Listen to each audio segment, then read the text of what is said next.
నిన్న ఉదయం 11 గంటల సమయంలో కవిత అనుచరులు వీధి రౌడీలాగా వచ్చి ఎమ్మెల్సీ తీన్మార్ మల్లన్న పైన అనుచిత వ్యాఖ్యలు చేస్తూ హత్యాయత్నానికి పాల్పడ్డారు.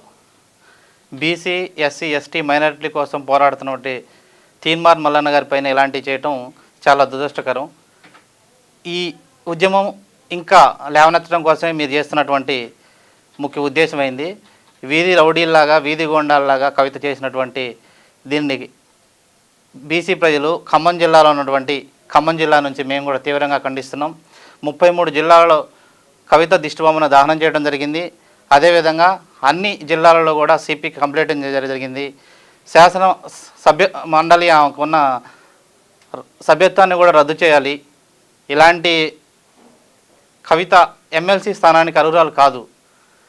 అదివరకు వాళ్ళ నాన్న కేసీఆర్, కేటీఆర్ కూడా ఎంతోమందిని దుర్మార్గంగా చంపి రౌడీ షీటులు పెట్టిన ఉన్నాయి, భూ కబ్జాలు ఉన్నాయి.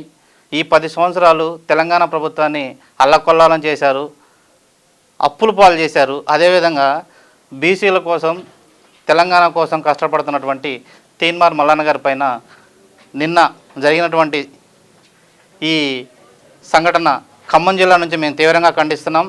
ఇలాంటివి కనుక మరొకసారి రిపీట్ అయితే ఎట్టి పరిస్థితుల్లో మేము ఊకోని ఖమ్మం జిల్లా నుంచి ఖండిస్తున్నాం. 6వ తరగతి నుండి 10వ తరగతి విద్యార్థులకు గొప్ప అవకాశం. ఏపీ, తెలంగాణ మరియు సిబిఎస్ఈ విద్యార్థులకు ఎలాంటి అడ్మిషన్ ఫీజు లేకుండా సంవత్సరానికి కేవలం 1000 రూపాయలకే ఐఐటీ స్టాండర్డ్స్ తో ఆన్లైన్ ట్యూషన్స్ చెప్పబడును. 15 ఏళ్ల సుదీర్ఘ అనుభవం గల ఫ్యాకల్టీతో క్లాసులు నిర్వహించబడును. ఇప్పుడే ప్లే స్టోర్ నుండి ధర్మవాహిని యాప్ ని డౌన్లోడ్ చేసుకోండి. వివరాలకు సంప్రదించండి 7893051526.